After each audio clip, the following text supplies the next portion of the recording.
Welcome back to my channel. For this video guys, ang ituturo ko naman sa inyo ngayon ay papaano mag-login sa ating dashboard sa TLC. Papakita ko sa inyo kung papaano, kasi syempre lalo't mga baguhan tayo, hindi natin alam kung papaano. Kaya yon ang ituturo ko sa inyo ngayon. Punta tayo sa ating cellphone.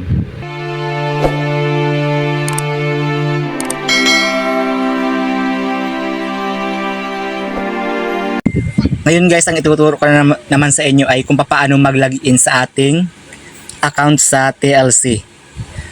Punta tayo sa Messenger. Punta tayo dun sa apply natin, kasi apply natin ang nagsisend nung link.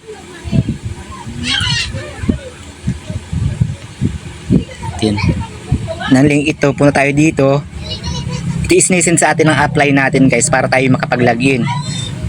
Click natin yan.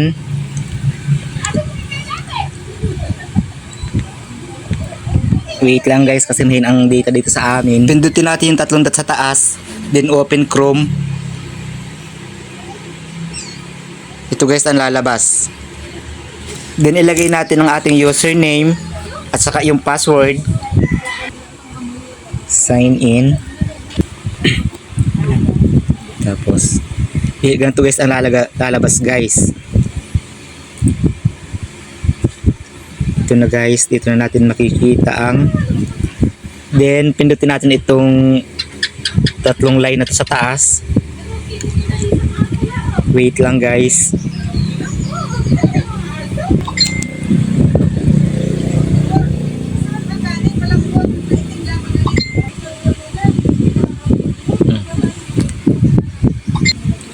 Then pindutin natin guys to. Then pindutin natin itong reports. Then reports again. Tapos punta ka dun sa binary. Then punta tayo sa Binary tree viewer. Then pinagay ang lalabas. Sa right view nilagay. So right.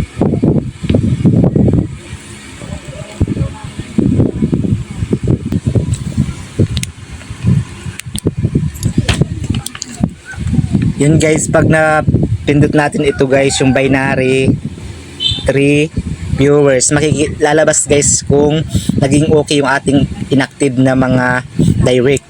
Tulad dito guys, yung in-encode ko lumabas dito si Rondic Prestosa, din si Christian Mulihon. Then punta ulit tayo sa reports. Then reports again. Punta tayo ng binary ulit. Ito na nga guys.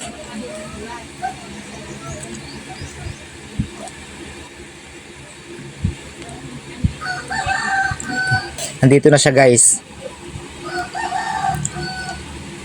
Ganun lang guys mag-login sa ating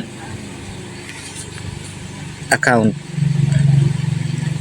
Dito din guys natin makikita yung mga na-spill over sa atin, na kahit tayo hindi nag-invite ay makikita natin dito.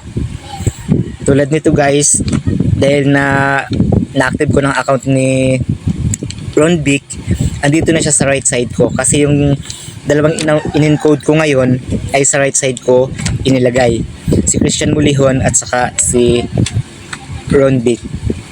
Yun guys, ganun lang kadali guys mag login. Sana guys may natutunan kayo. At yun guys, dito lang natin makikita sa dashboard natin yung mga laman ng ating mga account. Dito natin lahat makikita, bawat isa sa atin, pag-aralan natin ito. Yun guys.